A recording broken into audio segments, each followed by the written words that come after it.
Hello, ladies and gentlemen, and welcome to Best Boys. I'm Joe Buckley. This is Tad Becker.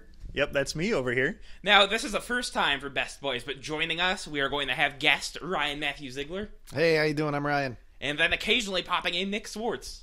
Oh, I'm just here by happenstance, but I'm going to do something I don't think you're used to on this podcast, and I might be providing some live research as it's happening. And I think that's going to be good because I don't think Joe likes to make up facts. I do. Joe's an alternative facts kind of guy.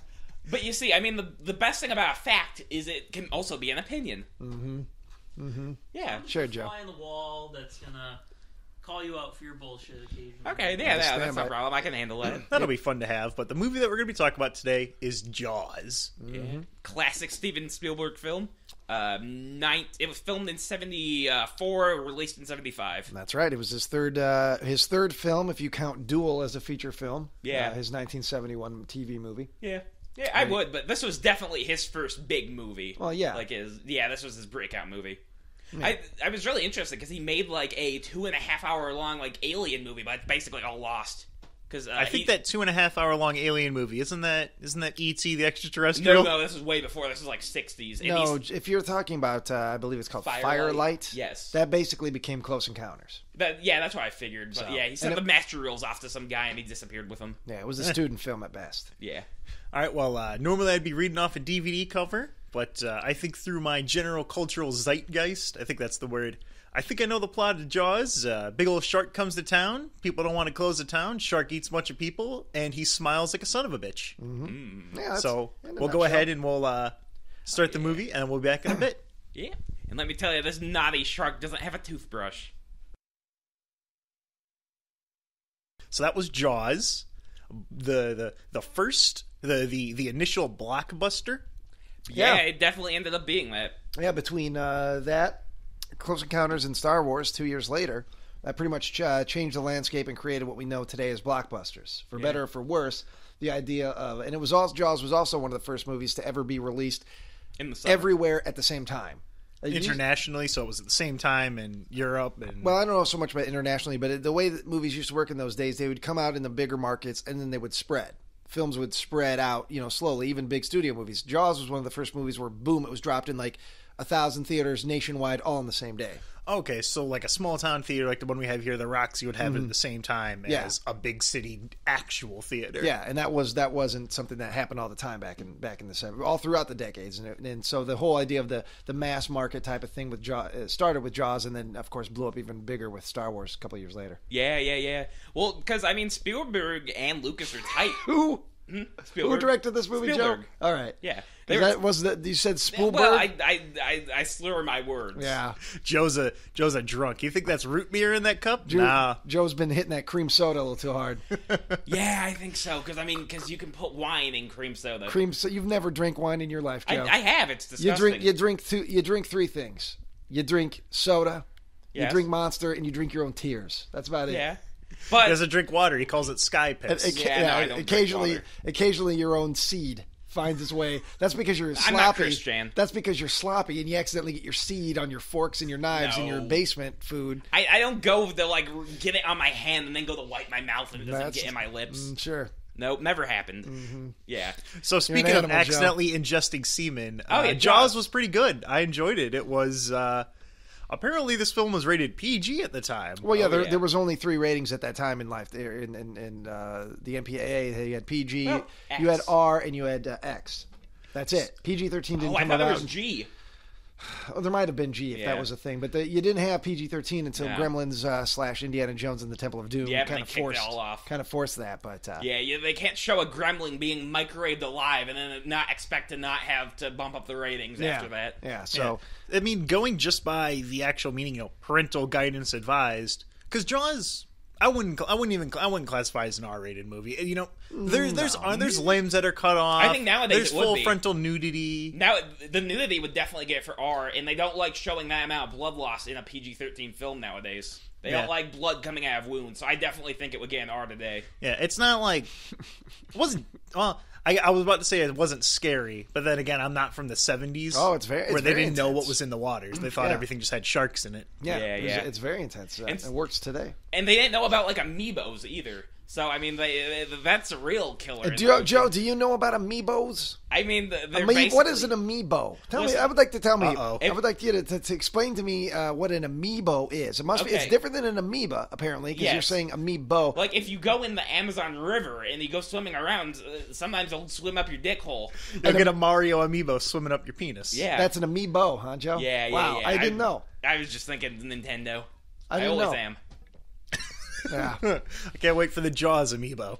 Oh, that's right. Well, actually, there is like a little cool, like little mini horror figurine of Jaws.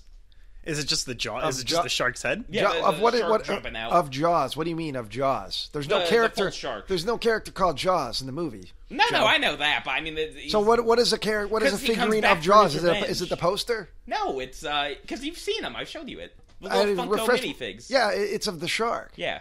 That shark is not named Jaws, man. No, it doesn't have a name. Now, Yeah. pop culture wise, they call it Bruce because that was Yes. Spielberg's attorney at the time as a joke. Yeah. But the shark has no name. It's not the shark's name is not Jaws. No, I understand the movie is that. not about a shark named Jaws. Joe. Sure. But I mean, this movie is about a lot of lovely characters all working together All right, to let's solve a problem. All right, let's break it down. Who are the main characters, Joe Buckley? You got- I know this movie backwards and forwards. Yeah, I'm oh, interested well- in seeing how it filters through your brain. I picked this movie specifically because it is Ryan's favorite movie. It's not my favorite movie. You've claimed that. It's my one of fifth. yours. It's my. If you want to get technical, if you want to really nerd out, bro, it's like my fifth favorite movie. Okay. But I do love my Jaws. I even Okay. have a Jaws shower curtain. Yes. Yeah. I do not know numbers, Yeah. but oh yeah, one time actually, there was like in a little boutique theater where they serve food. There was actually a whole Jaws boutique screening theater? room, and I think I sent you a picture of that. You might have. You send me a lot of pictures, and most of the time I don't open. Yeah, them. you just delete Every them. time Joe says, "Oh, one time," I have this feeling of dread. I tell you. So I know there's a 50-50 chance he's going to say something really interesting, or he's going to say something absolutely abhorrent. When Yeah. you get to know Joe on a personal level, not just listening through the interwebs, when you actually know Joe as a human being and a friend, you start to get videos in your inboxes, and you start to receive things that and you just learn not to open them. Yeah. So that's usually going to be something that you're not going to be able to shake from your mind for a long time. Something that'll No. get you fired at work. No, yeah. You tend to, or you get a phone call in the middle of the night. You might not answer it. Listen. I just like to show people bum fights. I did have Joe over at my house, and we did watch bum fights on YouTube. Yeah. He talked me into it. I wanted to watch Dragon Ball Super, but Joe wanted to watch bum fights. Yeah. I don't know who won Bums on that hitting one, each though. other. I don't know which is the better Dragon Ball. What was it called? Dragon Ball Super. What the hell's that about? It's just a new Dragon Ball Dragon Ball Z show. Yeah. Well, because it's I'm not like, familiar with the Dragon Ball. Okay, Joe. so, like- I mean, I know there's, I know it's a thing, but there's like all these goddamn balls, right, that came off of a dragon, and like they got to go find them and catch them all to become the masters of the universe. And like it's like a Goku and like Pico. Man, you might as well be talking. I'm over that. I'm over that, Joe. Okay. Yeah, Then Joe, they spot gotta on. connect Past them my all. They got to take all three Dragon Balls and like connect make the sure dots. that You gotta connect the dots, connect them all. Dragon Ball. Triforce.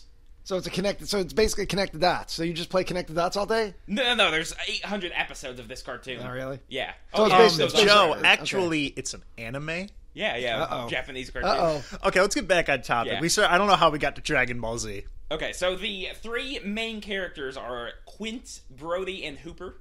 Mm-hmm.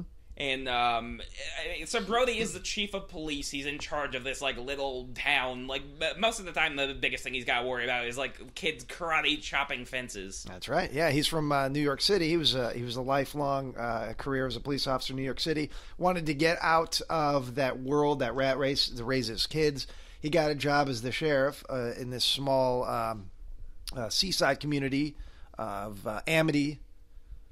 It's fake, but it's based on like Martha's Yeah. Vineyard. It was shot at Martha's Vineyard. It's a Yeah, summer yeah. community. I'm sure you could find the town just like that even nowadays. And Well- it's in the northeast, right? Yeah, it's up in Maine. Okay, Yeah, so okay. that's why there's this bit about how they don't have the right accent. Ka, yad, Yeah. the long A's that all the members, the people in that town have. But the thing about this town of Amityville is it's a summer community, which means they make all their money in the summer from tourists. Dippin' Dots. And then, yeah, they probably have some Dippin' Dots in there if those were invented. Hot dogs are a big seller. Ooh. Bikinis. Oh! Oh, yeah. Oh, yeah. Ooh, yeah. I want to see the pussy hair.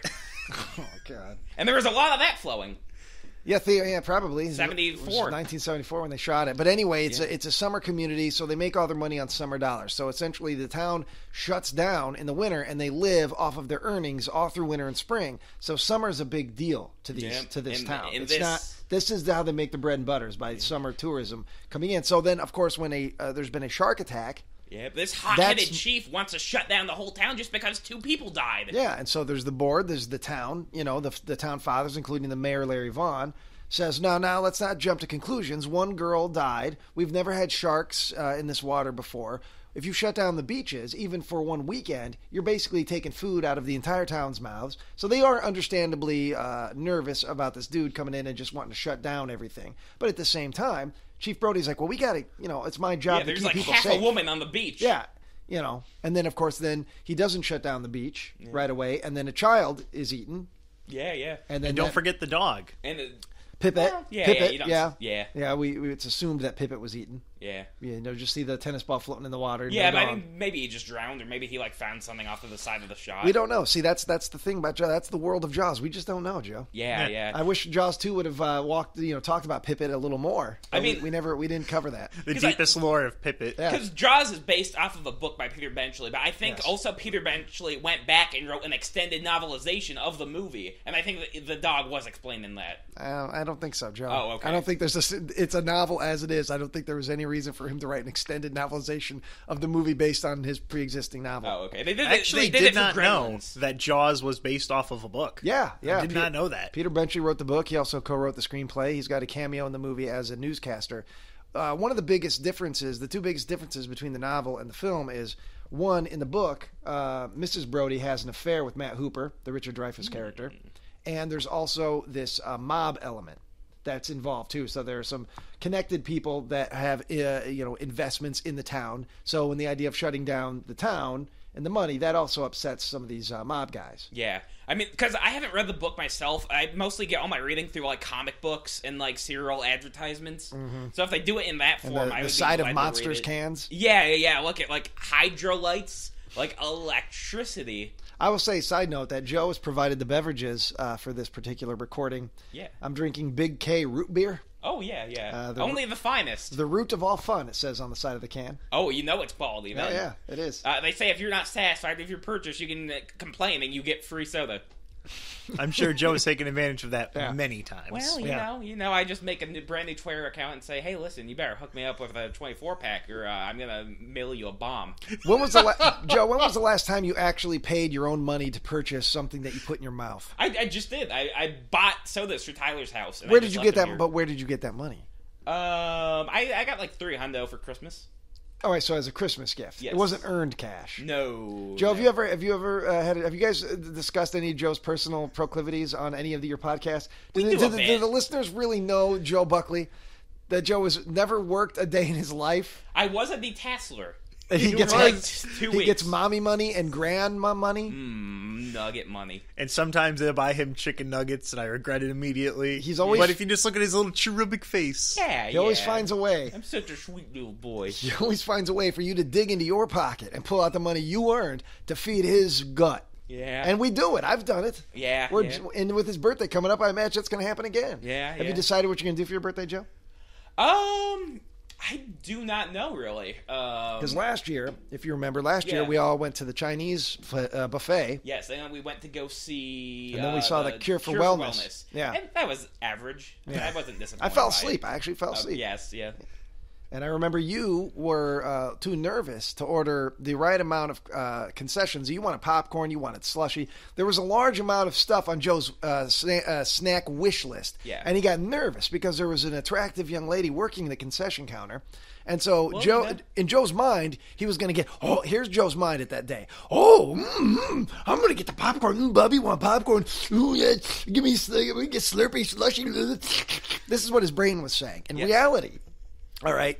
He walks up to the counter, and the girl looks him in the eye and says, "Hi, what can I get you?" And Joe goes, popcorn, Bubby. Yep. So he got a small popcorn, and then he was sitting there in his chair, stewing about it because he wanted more popcorn. He wanted a slushie. So other people had to go up and get those items for you because you realized the girl made you too nervous to order the concession. You couldn't just say, "Yeah, can I get a large popcorn and a soda, thanks?" Well, the thing of it is, You were standing there practically humping the air. I believe she would tweet about it. Because She's not going they to tweet have about Twitter. She's not going to tweet about you just saying, "Can I get a large popcorn?" She's going to tweet about you drooling and your jaw flopping around and you dry humping the air in front of her, and then having your friends come up and get the actual concessions you want. That is worthy of a tweet. I did not have an empty popcorn bucket underneath my chin to catch the drool. I'll tell you right now, Joe, if AMC Theaters tweeted out, LMAO, look at this stupid Joe guy, he can't order popcorn, I would retweet it on the official podcast Twitter. Yeah. As would I. Yeah. So I'm just saying, maybe this year, whatever we do for your birthday, if we go to the movies again or something, I want you to order what you want. I want you to stand up, good boy Bubby, and say, Okay. "Please, sir or madam, Yes. I would like goods and services in the following manner." Yes. And then you get your popcorn and your Skittles and your Sure. Milk Duds and your Sure. nachos and I whatever like the else. cookie dough bites. The cookie dough bites. Yes, those are good. But anyway. Well, but the thing of it is, you gotta eat them so fast because they melt in your hand in the box. So I just swallow them all down in a Oh, couple yeah. minutes. Joe doesn't chew. If anybody doesn't realize that, when Joe eats, there's two ways that Joe eats. He slurps. So he liquefies his fucking food like he's the Fly, like he's Goldblum in the Fly. Goldblum. Or That's why he drinks those Venom energy drinks. Yeah. Because it fills his stomach with some kind of harsh acid. So he just gulps it down. Like, you ever seen a pelican Yeah. try to eat something? Where they just go, oh, oh. that's Joe. Or Yeah. he unhinges his jaw and he just Or he throws it. eats like a bunch of stones and Yeah. has them sit in his stomach and fucking grind his Yeah, food. yeah. If you look at it, there's just like a license plate from like Maine in there. And I like that because guess what you just did, Joe? You Yes, just turned I it full tied it circle. back. You tied it Tied it back back. because in Jaws they open up and now it's Louisiana license plate that they find Yeah, in yeah. I couldn't not, remember which not one. in the main shark, not in the great white shark's Yeah. belly, but they It's a find tiger shark. They Like, catch a yeah, tiger little shit shark. Well, it's a man eater and it's very big. It's not a little shit shark. Look at Joe Buckley here. Ooh, it's a Goddamn pussy shark. Goddamn zookeeper over here, zookeeper Buckley, Yeah, telling us the yeah. difference between. Do you even know? Tell me, Joe. And you would learn this from Jaws. Okay. What is the technical, the scientific term of a great white shark? Protobibimus maximus. Carcharodon carcharius. Oh. They say it like 4 times in the movie. That's yeah, the only reason I yeah, know it. Yeah. That was 4 times in I a don't know 2-hour Greek. Yeah. period. Yeah. I don't know Greek. Okay. So yeah. So you've got Brody as the sheriff now, and then you have Quint. Now who's Quint? So Quint is a classic rum imbiber. He is a hardy fisherman. At no point in the film is it ever said that he drinks rum. Well, At what point? general spirits. At one point, you see him drinking beer. They're I sitting around think drinking that's beer. a perfectly reasonable extrapolation of Quint's character that he would drink rum. I mean, I guess, Joe. Yeah. I mean, whatever's cheap. Because you think he's cheap, is it because you think he's on the sea, so that makes him a pirate in your mind? Pirates drink rum. Is that where the connection's coming from? No. It wasn't a connection. I mean, rum is normally cheapish. I mean, you just Rum is the cheapest, but where did he get this knowledge? for hard liquor. Joe, when was the last time you bought hard liquor? I think I gave some to my sister before. I don't know. Is your sister 21? Yes. All right. So, Good answer. Yeah. Just Oh, lie yeah. to the man. yeah, just straight up lie to me. I know, Joe, you can't lie to me. Oh, I've no. known you too long. Yeah. I can see right into your eyes. You may fool people on the internet, but I'm looking right into your beady eyes right now, and I know You're- the truth.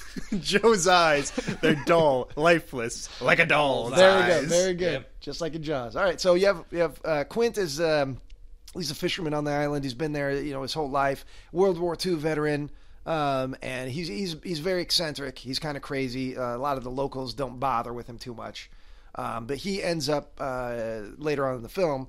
He offers up his services as a fisherman to catch the great white shark for a price. Yeah, because if you got a good service, I mean, you don't just give it away for free. And then tell me about Matt Hooper.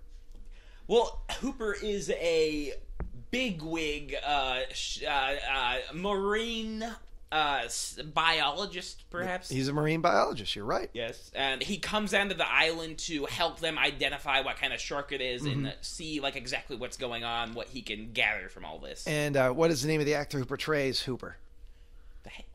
Is it Richard Dreyfuss, or is that Yeah. somebody? Yeah, Oh, you it got was. it. Okay. Good job, Joe. Okay. Yeah, see, Joe knows his stuff. He watched the movie. Well, I'm not letting him get. I know I'm not letting him get. I've known him too long. I'm not letting him get away with flitting his way through the review. So I'm going to make Okay. sure. I'm going to get the nitty gritty out of him. And I'm not great with actors either. I do not remember their Well, I names know for on the the set most of part. Butcher the Bakers, none of the actors would stand you. You were No, terrible yeah. with the actors. Yeah, no, because I mean, I don't even know who Mike Barons was. He's on the poster. I don't know.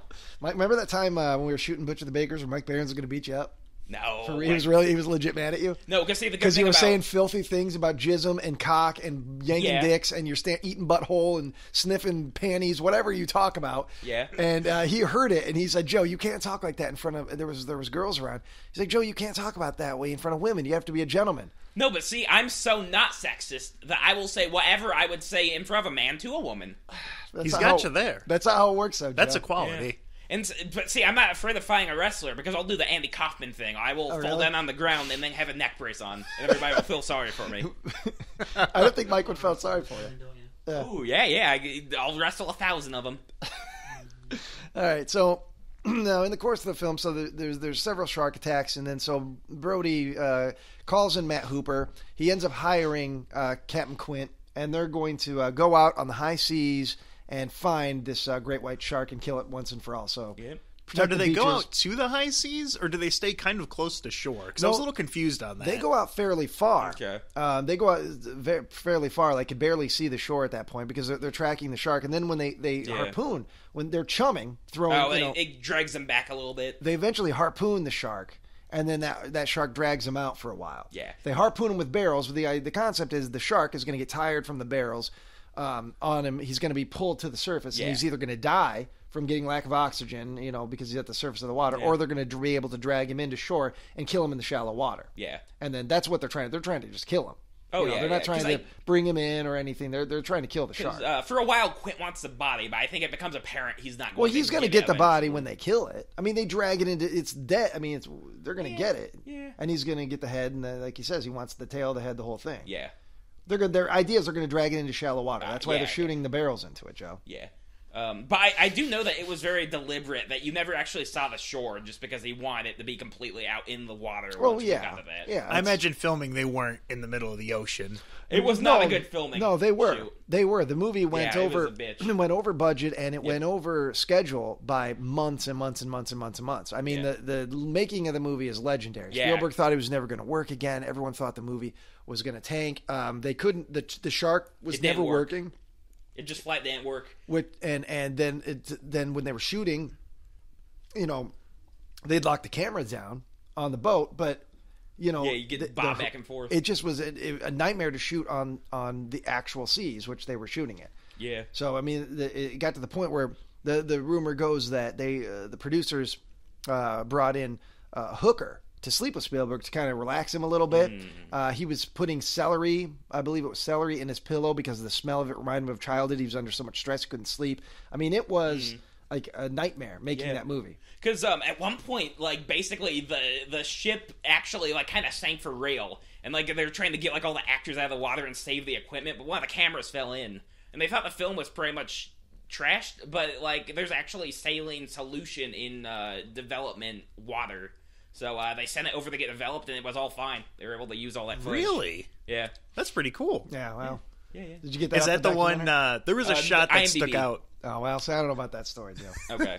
I haven't heard that one. Okay. There was one Nick's shot. on it. If that's true, I haven't heard that one about Okay. the Okay. It was like 3/4 of the way through the movie where they were filming the boat, and then they cut to a different scene that was super, super blurry. I don't know if that was that shot or if that was just Netflix being dumb. Yeah, I don't know. Oh, you watched it on Netflix? Yeah, we did. Because I've got it on DVD, but I don't have the blue yet. So I figured I will watch it on Netflix, get the high quality HD version. Well, but yeah, making the movie was very difficult. The shark didn't work most of the time, and so for that very reason, that's why you have so many of these really, really incredible shots where you're at water level. Yeah. So as if the audience is in the water. That was a creative decision made out of necessity. Oh yeah, because You were supposed to see the shark a lot in Yeah, this movie. they wanted to spill the load like right away, basically. And Yeah, it was- You would have oh, ended wow, up that seeing, would've- like, that would've big, ruined a lot of dumb, the- like, mechanical shark. Yeah, Throughout the whole movie. parts of the movie that I really liked were when you saw, the water rippling from the shark underneath it moving around. You saw the barrels The barrel shot. stopping, turning Exactly. back around towards the boat. That Yeah. was all. That was the mother of invention right there. Yeah, 'cause Necessity. you You're probably supposed get like to see what, like the top of the.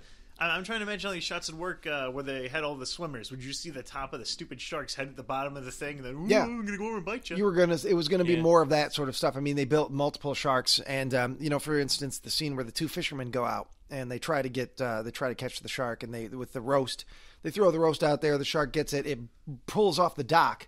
And then seeing the dock floating and turn. That was something they invented on the day because they couldn't show the shark. But Yeah, by seeing shark the didn't dock work. turn, you knew the shark was turning. It's an ingenious, better than seeing the shark. yeah. And that's So was part Jaws of, originally, was it more of a creature feature? Here's a giant shark. it was, yeah, it Some was kind of cheesy thing like that. Well, it wasn't supposed to be. I mean, it was a big budget studio movie based on a best-selling novel. Yeah, so about it, 10 million whenever it was all said and done. it wasn't going to be a low budget thing. But yes, there was going to be more viscera, more violence with the shark and that sort of thing. I mean, it was like Moby Dick or something like that. It was planned on being that way, but because the shark wouldn't work half the time, they were going over budget. They had to figure out a way to make this movie. And Spielberg, along with his DP Bill Butler, they figured out a way to tell the story, and it's better than if they would have just had the sharks. Even like the classic underwater panning shots for the shark. I mean, that wasn't originally going to be like that, right? Yeah, no, Yeah. no, but so then your three heroes are out, and then while they are on the boat, you get one of the greatest monologues and bit of acting it's in good. 70s cinema history. A story is told by Quint, telling a true story about the USS Indianapolis. Which, Joe, do you want to tell what that's about? Or Sure. well, do you remember what the USS Indianapolis was? Yeah. You see, I was on the USS Indianapolis. Okay. We went right down to Hiroshima, dropped a bomb on them. Well, no, hold on. No, I just want what the USS Indianapolis I thought was. you wanted me to do the speech. It was that the ship that delivered the bomb, the H bomb, but it was a covert mission, so nobody knew they were doing it. And then they got ran into sank. trouble. They got sunk, and all of the men were in the water. Majority of them were eaten by sharks, and that's a true for story. like days. That's yeah. an absolute true story that happened. Now, in the film, they say that Captain Quint was one of the sailors that survived that, and he tells a monologue. 1,010 men went in. 127 went out. That's very good, very good. Joe doing Quint. What's more of the monologue? Oh, you see, submarine came over, put 2 in the hull, sank us. We were in the water for 12 minutes. See, we didn't see the first sign of the shark until daybreak. You see, it just bumps up against your legs, and then you pound at the water, and you bash, and you try to scare him away, but eventually that doesn't work no more. And you just see a guy be dragged down screaming and pounding, but it don't work. You know what, Joe? That is not terrible. You add a lot more details of that monologue than I expected. Yeah. I'm proud of you. Yeah, thank you. Yeah. Well, because originally the actor tried doing the whole monologue intoxicated, but that didn't work. They had to scrap all of that, and they had to refilm it the next day. some of in that monologue, some of the footage from the first attempt when he was drunk is left in there. Okay, I but didn't know that. most of it is not. Yeah, you can yeah. if you watch, you can tell the two different cuts. Okay. There's just little continuity things. Yeah. He's probably just got some beer spilled on his shirt in like the one cut. His hair's a little different. Yeah, it's just dripping down his right nipple. Yeah. Yeah. Much like in Butcher the Bakers, you can see continuity issues with Joe Buckley for the same thing. There's tendy crumbs on his shirt in some shots and not in others. Blue tongue. Yeah, because he's got I a do blue have tongue. blue slush. There's just certain scenes where Joe has blue tongue from drinking a blue slushy. Yeah. Yeah. Well, Yeah. during the monologue of Butcher the Bakers, when he's like, "All right, boys and fellas, we're gonna go out and do this shit," he's got a blue tongue. Yeah. Quint's speech. Yeah. Joe's Quint's speech. Joe's Quint's speech. Yeah, Joe's Quint's speech in Butcher the Bakers. He's got a blue tongue. He also has a blue tongue in various parts of Benevolent Buckley show. We delivered But- a slush. Joe. Yeah. But that was not my fault. That was from the posting of the day. Well, Because I didn't have a slush. I didn't. what were you? I had monsters. Oh, that's right. You were drinking Monsters. Yeah. I remember that. Yeah. Yeah. I had like And then 5. backstage, what was it? The video I made of you, Joe. You just had you grab a handful of meat and you were just Yes. slithering it up after your hand. Yeah. There was some nice pulled pork that Tyler provided for us for lunch, and we were the whole cast is done with that. I mean, it had been staying out for a while Well, at that point. I wouldn't say the whole cast was done with it at that point, Well, but They were after Joe got to it. So So Joe put I his- just took a big spoon and plopped a handful down on my hand, and then I just ate vigorously, and then drank Yeah. a whole bottle of water. and he was screaming the whole time that he's an actor now. Yes. So And I am a pretty actor. yeah. Matter of fact, Oh, Matter yeah, of you fact. probably have it. let me see if I can pull up some quick audio of that behind the scenes moment. Yeah, cool. Yeah, because which is scarier? Jaws coming up to get you, or Joe swimming at you underwater with his Oh. mouth open Well, while Joe he's would- eating this pulled pork? If Joe's underwater, it's because he's drowned and he sunk to the bottom, and now his body's Sure. filling up with gases, and he's bloated and purple. They're gonna attach a rope to him and Yeah. harpoon a shark so that it That's- pulls him up to the surface. The only time Joe's underwater is because he fell in and drowned. Yeah. Well, Ted, I think you remember this. Every single time we would go over to our cousin's pool, I mean, I would pretend to be Jaws and hurt a child. Like, every single time, but without fail, I would have to be kicked out of the pool. You're lying, Joe. No! no, You've he's never not been- lying. Yeah, no, I would, yeah. He's not lying. Yeah. You were kicked out of pools because you were pretending to be a shark. Of my cousin's pool, like, my mother or father would How get me old out were of you? the How pool. old were you? From 22. probably 8 to 15. So 15 years old, you're trying to scare small children at your Not family's, small ones. your family's gathering? Yeah. Just an informal pool gathering. For that. Shame on you for that. Right, here's audio from Joe screaming backstage at Benevolent Buckley show. You're dropping some on the floor, but that's okay. We can get it afterwards. All right. There you go. You need some water, Joe? You need some water? Grab a bottle of water. All right, take the lid off it. This is like a You snuff chug that film. water now. All right, come on. There you go. Drink it. 8 drink it down. millimeter. You need that nourishment. You need it. There you go, Joe. There you go. Oh, it's disgusting. Yeah, you keep drinking it. I'm an actor.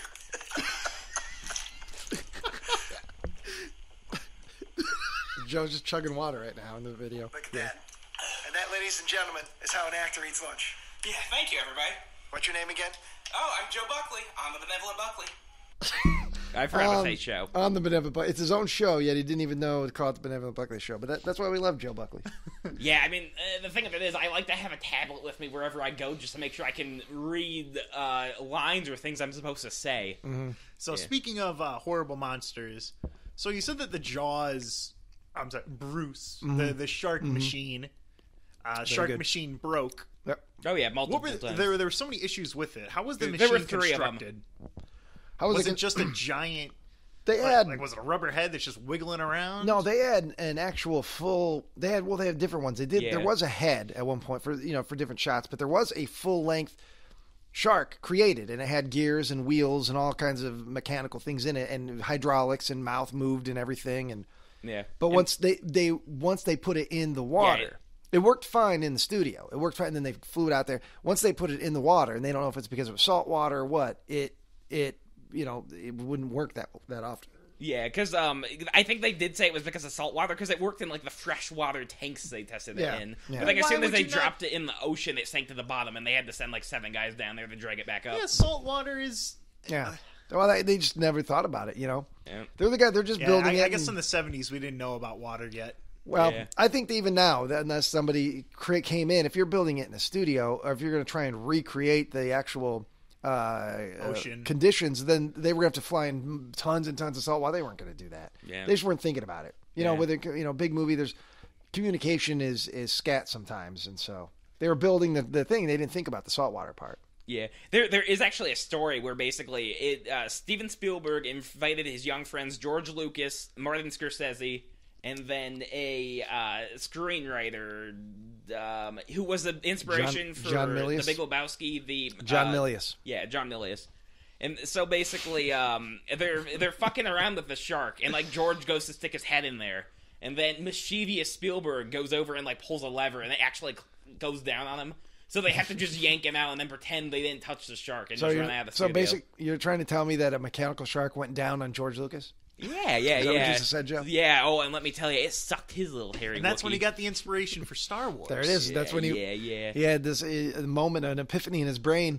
Yeah. You know, and that's how we got Star Wars. No, because the thing of it, like, basically, whenever he gets a hard on, he calls it his Chewbacca, and then whenever it shrinks back down, he calls it a Wookiee. So what him and Carrie Fisher like to do on the set of Star Wars is they would play the up and down Wookiee Chewbacca game, and she would just try to get his dick hard and soft again.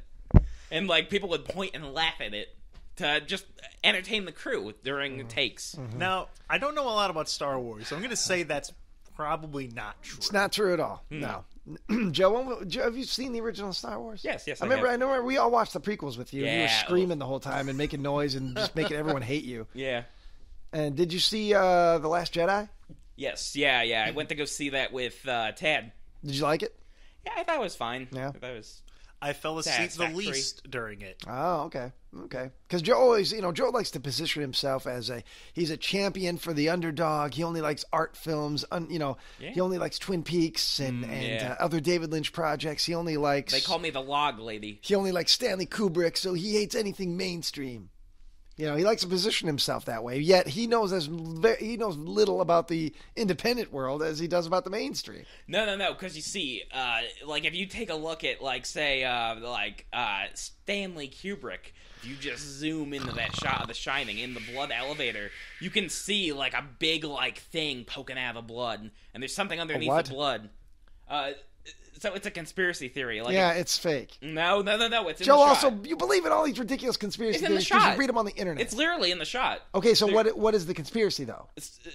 So basically he filmed that over and over and over again. It takes 2 days to set up, and every single time he would just say, it doesn't look right, do it again. Mm-hmm. In the shot we have, there's something large underneath the blood that's clumping together. Okay. So we don't know if he chose that shot specifically to kind of have it in there, or what. But We what's don't the know what it is. conspiracy, though? Some conspiracy by theory. What is a conspiracy? I What mean, is Joe? Are you using the wrong word? What is the lump? The conspiracy is that there is something in that blood, and we need to find what it is. But that's not a conspiracy. A conspiracy is somebody trying to cover something up. No, It's no, not a piece it's of not trivia. You're cover-up. talking about a piece of trivia. Is really what it is. The trivia is nobody knows what that lump is under the blood. Yeah. That's it. Just because it's Kubrick, that Yeah. means that there has to be another meaning. Yeah, it's gotta He be- couldn't have possibly just, made a mistake. No, He filmed it 40 times. he filmed everything 40 times. Yeah. Because he was obsessive and he might have been a great artist, but he was a terrible director on set. He liked to pick his He was nose. not a good professional. Yeah. He's always digging up there for gold. He But he found the gold on the cinema lens. Well, sometimes, and sometimes he failed miserably. Sometimes he made a snoozer that everyone says is good because they heard that it's good on the internet. But then when they actually sit and watch it, they have a hard time getting through it. Stanley Kubrick actually says the word. It's audio spliced in The Shining. He says the word "shown" like 13 times, Yeah. and nobody noticed it before until like somebody just heard it, and you can hear it every single time now. Okay. Yeah, And that's fine. It's interesting, yeah. Yeah, I'm not saying it's interesting, but it's not a conspiracy. There's no cover up. A No, conspiracy yeah. is I think it's about the Native American genocide. so. Okay. And so Betrayal Joe, and Joe, tears. Joe, tell me which part in The Shining, which part of Stanley Kubrick's genius lent it to having just a little boy who's never acted before, creating a character with his finger. Blah, blah, blah, red rum, red rum. Because you have to. There's a little boy who lives in his mouth. Okay, see? And, like, basically, so they changed the bear, the dog man who gets the blowjob, who's giving the blowjob to the man in the suit in the Stephen King book. He is in a dog suit. Yeah. In the movie, he's in a bear suit. Okay. So Danny. You can see Joe right now. Side note, he's getting so animated. His face is redder than the devil's dick. Yes. So Danny on his bed in whenever his mother is talking about how he's fainting and shit, his head is positioned on like a bear pillow. His hands are covering his genitalia, and he's like talking about the boy who lives in his mouth. Whenever Jack is in the hotel, he's reading a Playgirl magazine that specifically has an article about why parents molest their children. Okay. Basically, there's like a mirror shot where basically Danny's wide open mouth interconnects with the hotel doors opening, and the mirror, the clocks on top look like eyes. It basically perfectly layers on top of each other. Okay. But why could not Kubrick find a better way to show us that Danny's got a weird little friend so to speak, than having him put his index finger up, go, Be- red rum. That's Because- the best that Kubrick could come up with. because- Genius Stanley Kubrick could not come up with a better way to convey this concept. Because Because he was too busy shooting blood, a bunch of Karo syrup falling out of an elevator 800 times. Because the little friend who lives in Danny's mouth is actually his father's penis. Okay, I'm done. All right, then Joe, that- I think we're done Joe, talking that's about... ridiculous. No, That is that- so. Who said that? The internet. Okay. Okay, so Jaws is a movie about a big old shark, right? God damn you, Joe. Yeah. Stephen King never came up with that concept, did he? No, Kubrick. Okay, so fuck Kubrick, though. No, It's no. Stephen King's story. Ah, fuck him. And if Old Kubrick comes up cranky man. with... Kubrick wants to call it old cranky man. You're talking Yeah, about he made Kubrick. Maximum Overdrive. So you're trying to tell me Kubrick invented this whole concept in his head, some disgusting, awful concept. But even if, let's say, he came up with that concept, that still doesn't describe why the only direction to have the kid convey this other character, this otherworldly character, was to have him talk in a stupid voice and make his finger go up and down. Listen, I don't know That's how garbage. genius works. It's garbage, man. I don't know. I mean, all the time. I think I can come up with a pretty reasonable explanation for that. That's something a little kid would do, and it's ooky kooky spooky. Yeah, but Kubrick doesn't work that way. He doesn't do things that people would do. He creates his own version of things. So that's what I mean. It seemed very, very phoned in. I don't know. I like And that. then having Dick Halloran, who's supposed to be this really important character, he just shows up, gets a axe right in the chest. Yeah. Pointless. No, I mean that shows you that no one is safe. No one's Oh, safe now. God, no one is safe. Yeah. No, and because the This is what's called spinning your wheels. Keep spinning them, Joe. okay, so the abuse metaphor is layered pretty deeply into the Kubrick Shining. I mean, because the reason why Stephen King hates the movie is because in the book Jack Torrance is a redeemable alcoholic who beats his family. But in the end, he does some nice things, and that makes him a redeemable character. In the movie, he's like a psycho who hurts his children, and now he's going to kill his family. There's Yeah. nothing redeemable about him, and that's why King hates it. Because he was an alcoholic who beat his family. So that's just how it happened. I mean, he is Jack Torrance. And as Stephen King said, this is why he doesn't like Kubrick's version of The Shining, or the fact that he just stripped out everything and he just wanted to make a horror movie because he had a bet with who was it he had a bet with that he couldn't make a horror movie, and then the other person said the reason he married Barry Lyndon. I can't remember now, but there was something going on with another filmmaker, and that's why you got Barry Lyndon and The Shining. Yeah. Because, I mean, with Barry Lyndon, they basically just filmed with candles, and that's, like, impossible.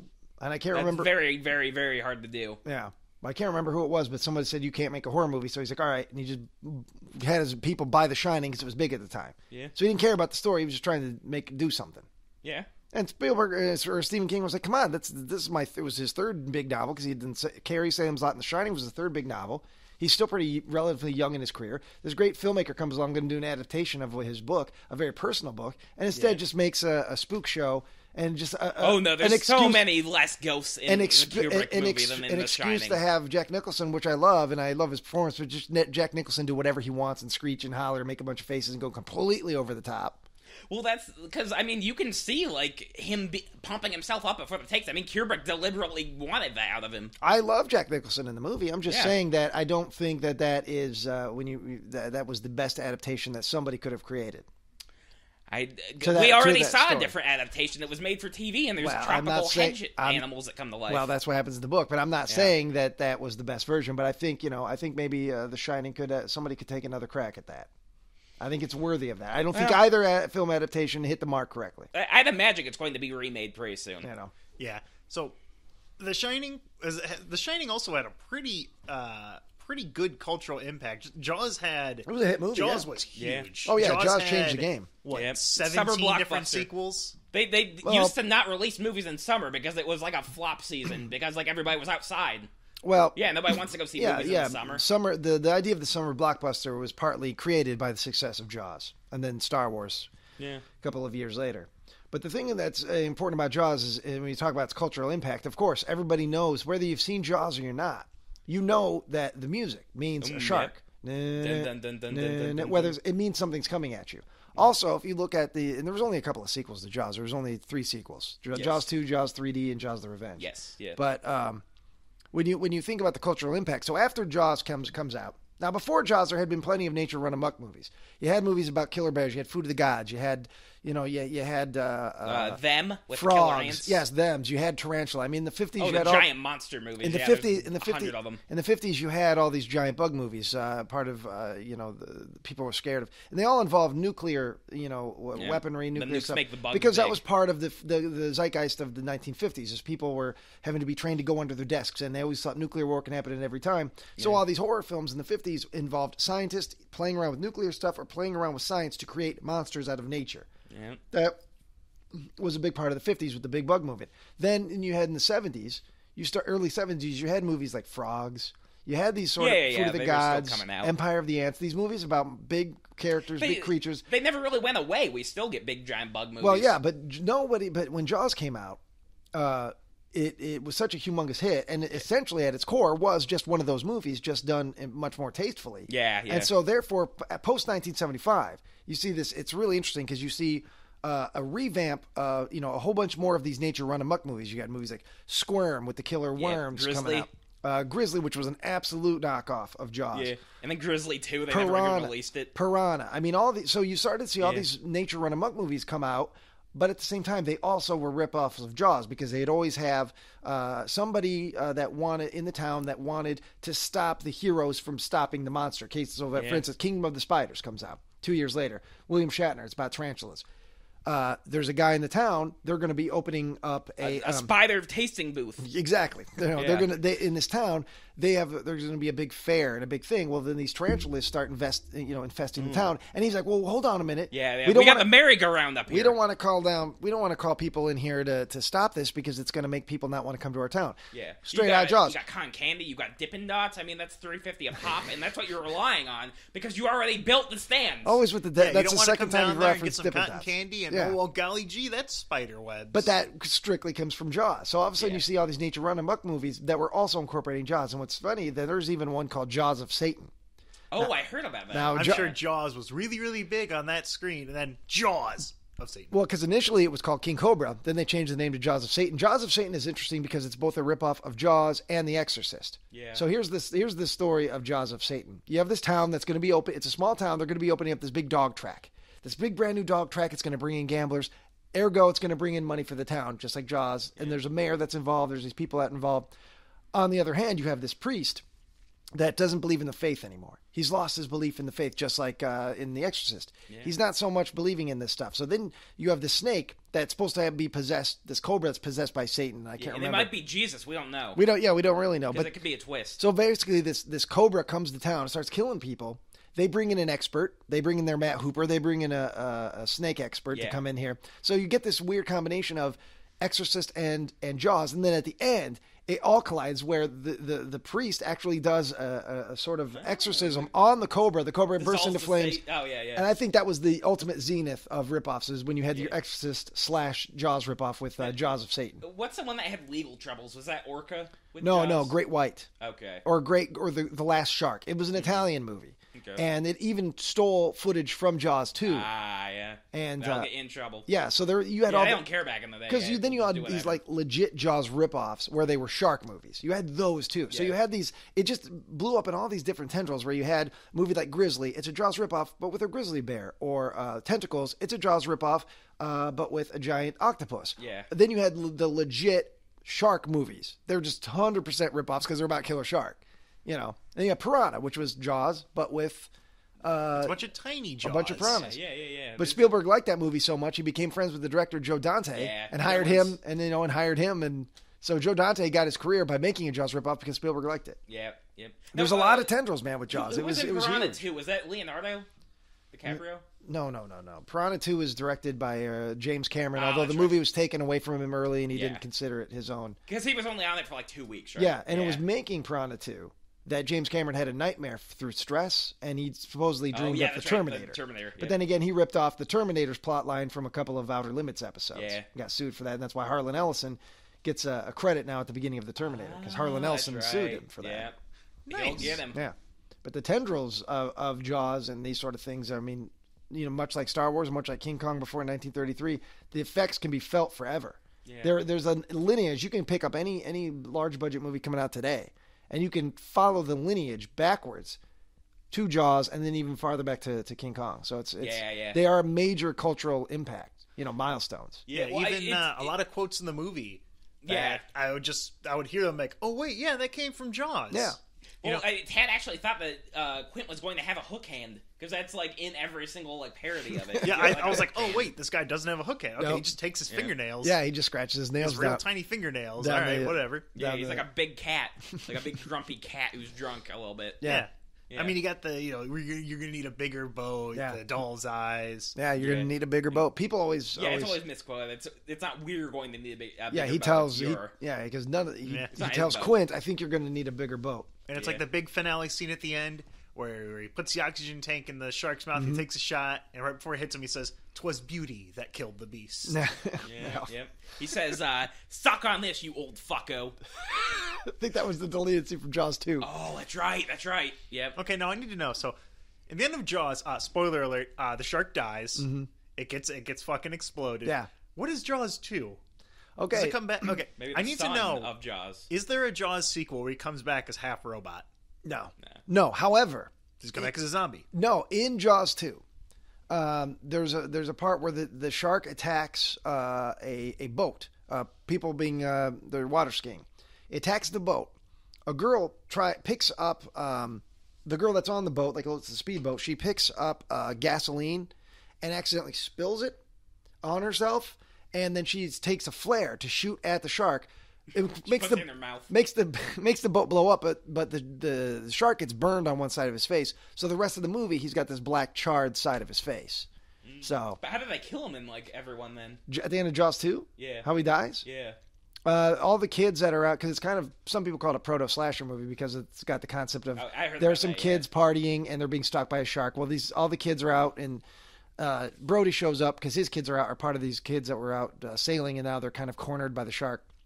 There's these power lines that are in the ocean that go underneath for the town, that go underneath the sand, and at one point earlier in the movie, they're dragging the sand trying to find stuff, and they pull up one of these wires, one of these big cables, and the guy's like, "Oh, put that down." And he's like, "You blow that, then all the power to the island's going to go out. That's power to the mainland."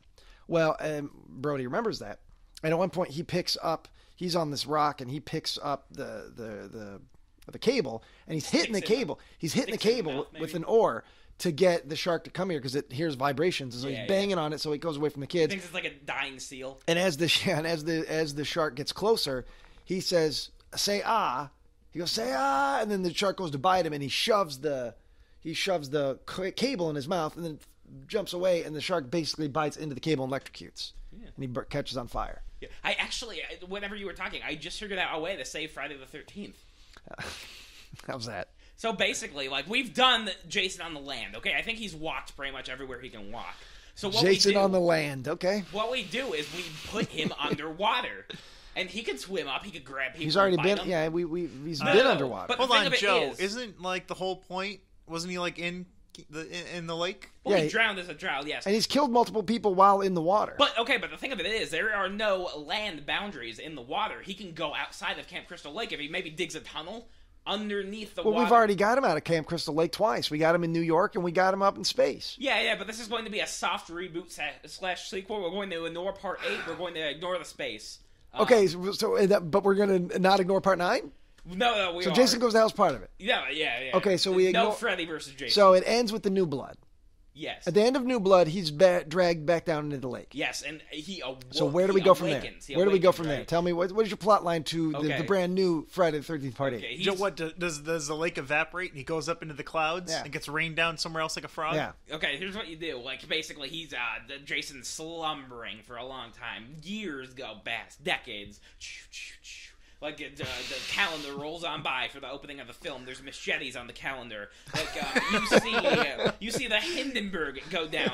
You see the Twin Towers go down. in So the he's going background. back in time? No, he's going forward in time. What the Hindenburg? No, because Joe, the only thing you know about history are let me spin this. The only things you know about history are the Hindenburg and 9/11. Is that true? That's all you know about history. No, So those no, are the no, only no. two historical events. no, I also know Columbine. So those are So the only. Columbine happens in the background. So the only three events you know about, and you don't even know it in the right order. the swine flu. I know about. So there's people. I feel like coughing I'm on getting the pigs. swine flu sitting next to you. Yeah. and then the solo goes. Whoosh. All right, so we see a bunch of historical events henceforth, Yes. 1987 up. Okay, hard cut to black. Padoom! Jason, www.jason part 9. Part 8. Is Jason going to go into the internet? Well, okay, so he's a URL now. So basically, fucking God. what you can do is you can message him over Facebook Messenger or something. If your stepmom's being like a real cranky old bitch, you can just Facebook Messenger the gif of Jason, and he'll like pop his machete out and go like, "Ugh." So basically, Jason becomes a killer for hire. He's a only meme. through a GIF. Yeah, he becomes a meme. So I'm sitting at home and I'm bored and I find a meme of Jason Yeah, online yep, and I send it to you. Then Jason's going to pop out of somewhere and kill you. yes. Okay. Well, no, because it's going to be mostly the same kill. I mean, he's going to take a machete and go it through the screen, and he'll either get your face or maybe your fingers. And your that's okay. keyboard. All right. So he kills one or two people. Well, how's he defeated? No, hundreds. Okay. Well, how's he defeated? You can't defeat the internet. I think this is the direction we need to go with the series. I think we've Jason Part 11, www.url. Jason Part 13, www.govjason.com. I think this is the worst idea you've had a lot of bad ideas, Joe, and this one was terrible. Was it? It's the worst one. I already started scripting it, so I'm just Well, going I to will send read it it. to Paramount. I will read it. Okay, I'll Well, give it to Paramount They doesn't- might be interested. Paramount doesn't it's got own something that. else's name on it. They'll No, buy I thought it. they got back, right? No. Oh, New Line has it now, but they got back their original rights. I think The Paramount last has Friday them. the 13th movie that came out was put out via New Line, Michael Bay. Yeah. That's the last one we got in 2009. Well, for a while they were joined Now, together. home That's video why- rights are different than who owns the character Yeah. to make a Friday the 13th. I think Blumhouse is what I heard owns Friday the 13th right now. Okay. Because we got the nice. As far as putting out a new movie, they don't own the home video rights. Those are still half Paramount. And then for a while, we got the nice box. Warner set. Brothers bought it. That box set, that box set Oh, that I it's still have out on of Blu-ray, print. Yeah. that's out of print. It's like 150. I'm pretty sure Warner Brothers put that out. Yes, so yeah, Warner they Brothers did. owns all the rights to the sequels. However, there's another box set coming out this year. Yeah, I It's heard about not that. fancy. It doesn't have any cool packaging, but No, I want them to dig up those goddamn kill scenes.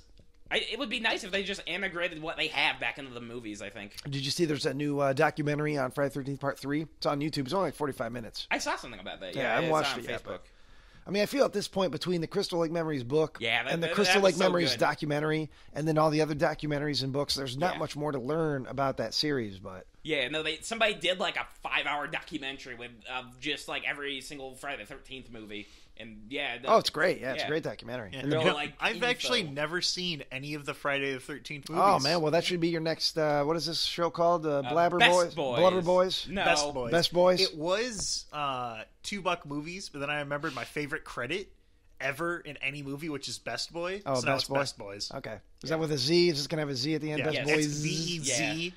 and then boy spelled with a Z again, because we're really cool. We're millennials. Oh, yeah. Because what we Yeah, do is yeah. we reverse the S and we make it a Z too. Okay. No, for best. It's Z2, still Zing. Okay. Yeah, best boys. Well, how am I going to find this podcast? Is it just going to be on the Let Me Tell You About thing? Yeah, it'll be up on YouTube. I mean, Oh, you can okay. get it through your normal podcast apps as well. I don't like have any the- podcast. yeah. I don't listen to any podcasts. Okay. Well, I guess Am that's I going to find this on signaling, Spotify? Am I Yes, gonna do it? I think. It's going to be on maybe. I don't Spotify. Okay. But iTunes. So, we'll go ahead. It is on We'll do iTunes. the plugs at the end here. Is there anything else that you guys want to say about Jaws before we close this out? About Jaws, it's just that it's deserving every single bit of praise and hyperbole you've ever heard about the movie. It's ingenious from a filmmaking level, from a story level, from an historical level. I mean, and I know Joe. This all came about, Joe, because you talked some shit about Jaws when we were hanging out. No, it's about Just 2. Yeah, yet you had never seen it. I'm just not. And you still haven't seen it. I don't want. See, Joe, for the best boys and funny boys, whatever boys, listeners out there, Joe likes to have very strong opinions that he pulls out of nowhere. He's never seen the movie, I don't like sequels. but he says he doesn't like sequels, yet he likes sequels. There are sequels that you love. Sure, but they had to prove themselves otherwise. So Joe will sit here and tell you why Jaws 2 is one of the worst things ever made, yet he's never seen a single frame of Well, it. I saw the poster one time. I think. That doesn't matter. That's not enough. So you judge things. You are the definition of judging a book by its cover. Yeah. And you need to stop doing that. Okay. You need to start watching these things because you sit here and you talk like an expert about so many things. You know, there's more to life, Joe, than talking about beating off and Is there? eating fucking slushies and crying and watching other dudes cry and eat fucked. There's more to life, Joe Buckley. But I thought it's so nice on there. There's more to life than this stuff. So I want you to start seeing things. And now listeners, you get in on this. Time to take Joe to task. In 2018, Joe, you need to open up your mind. Because imagine seeing Joe's opinions on brand new stuff. Joe slithering and slopping and beating and doing all this garbage, shaking his belly to new things. Instead of talking all the time about Chris Chan like ASMR and all this stuff, you can do all your weird shit about new movies. So it's not always about And new Kubrick. It's not grounds. always about what? Newgrounds. Well, It's sure. a website with cartoon porn. Oh, but fine. Have you watched that yet? Is that going to be new? I want you to watch new things and talk about it. I mean, I want new opinions out of you, it's Joe. a very big site. I haven't seen all the cartoon porn. We need new opinions. We need new opinions out of you, Joe. Okay. Because I think your listeners deserve to hear you waxing about all kinds of things. I'd like to hear your stance on politics. I'd like to hear your stance on the world as it is, how you see it. But you got to start experiencing. I want to hear your opinions on all kinds of different kinds of music. I know Joe doesn't. You know Joe doesn't listen to music? Oh, I knew that. He refuses to listen to music. I want you to start listening to some bands. And I want you to listen to bands and have a podcast episode about Joe finally listening to music for the first time. Let's blow this up in 2018, Joe. I believe in you. 2018, a new year, a new Joe. New year, new Joe. Well, here's the thing. Same For socks. My New Year's resolution, I decided I am great the way I am. You know what? That is a very good resolution. That's a If horseshit resolution. If you pretend someone besides Joe said it, Yeah. it's a really good resolution. You know, I feel comfortable with my body. Yeah. Yeah. So let's It's go fine ahead that and you can roll me down a hill. you gain up speed and hit And into a wall. And I also want to mention that the fact is that Joe, I even have you on my radio show. Yes. Every single Friday Yes, morning, Ryan you does. can hear Joe on the radio show Yeah. talking about movies that he hasn't even seen. Yeah. And yeah. what is that station called? 96.5 The Wolf. I mean, people that are listening to this probably don't live locally, so There's a couple Illinois you people. can listen to it on. well, the, you can on go the to the internet. website, the 20inarowcountry.com. You can listen to Joe. We got what 12 of them up there? Yeah, there's a decent amount. 12 of the bits, because Yeah. usually every Friday morning Joe comes on and talks about a movie that's coming out, or like at Christmas time talked about these awful cookies he made for his diabetic grandmother, and so I mean, Yeah, I just it's want to like make sure she it's like eats Best well. Boys, Yeah. but he has to follow FCC regulations. yeah. Oh, and those fucking goddamn cock-sucking communists. I'll fuck them in the ass. I'll fuck their mouth holes. I'll Okay. give them a beat down on their goddamn taints. And See- that's why I love that. I don't have to follow those yeah, regulations. Joe doesn't do any of that on our radio show. No. Although... And however, I will say this: not everybody likes that bit. We had one woman text us 2 weeks ago saying that she turns off the radio every time Joe comes on. We're still going to do it because we like it. It's fun. That was but- probably my mom. but, She told me that. She said, I don't like these Joe shows. He goes on there, he doesn't know what he's talking so about. your mom's heard the bits on the Wolf? She doesn't like, and she's related to Joe. She doesn't even want to hear It's him. like, this guy just comes here on the show. They were worried. You had someone else come on the show, and she was worried that he was going to replace Joe. Oh, yeah, because yeah. Joe would show up, Yeah. and not even watch the trailer for the Yeah. movie, Yeah. and then just sit there and take up space in the studio. Well, the truth- and just take up all the air. Truth be told, the bit is an excuse it's to a get. K-fob. Joe being the movie guy it is a bit of an excuse to just be able to talk to Joe and build the world. So hopefully, Joe, we're going to get you involved in when the weather gets nice. We would like to maybe make you a bit of a man on the street. We'll see what happens, but we would like to expand a little bit the real Joe Buckley character on the show. yeah. So The Joe universe. yeah, we'll see what happens. Let me though, tell Joe. you, Joe's bucking with the universe. Yeah, so Yeah. Oh, but I love you, actually, Joe. I hate to say it, but I love you. Yeah, I love you too. All right, well, Oh, so we're going to... Shut up, Joe.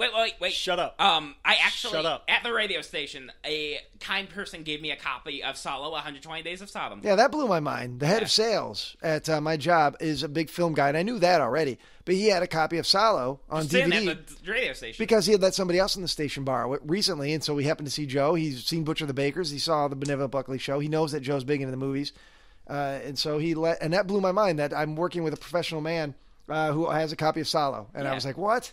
It's like And 2.5 so him and hours Joe- of naked teens eating shit. And so him and Joe, Ooh, and so yeah. now Joe is It's a Criterion. Joe was sitting there like a pig in shit. I never seen such a big shit-eating grin in my life. And he's sitting there saying, "Oh, he gave me Salo." Yeah. I was like, okay. Oh, fuck. So Joe has infiltrated everything, man. Joe finds a way to infiltrate. He's infiltrating podcasts. He's infiltrating movies. He's got his own TV show now. Now he's getting on the radio. He's infiltrating everything. He's a virus. I've got my fingers in all the pies. And, I mean, let me tell you, some of them are lime, some of them are peacock. Yep. And so if for some reason you still want to hear more of Joe, you can find him on YouTube, his new show, The Benevolent Buckley Show, Yes. every week until Valentine's Day, I think it so. is. It's six, every Monday. it's 6 episodes. So Well, I think President's Day.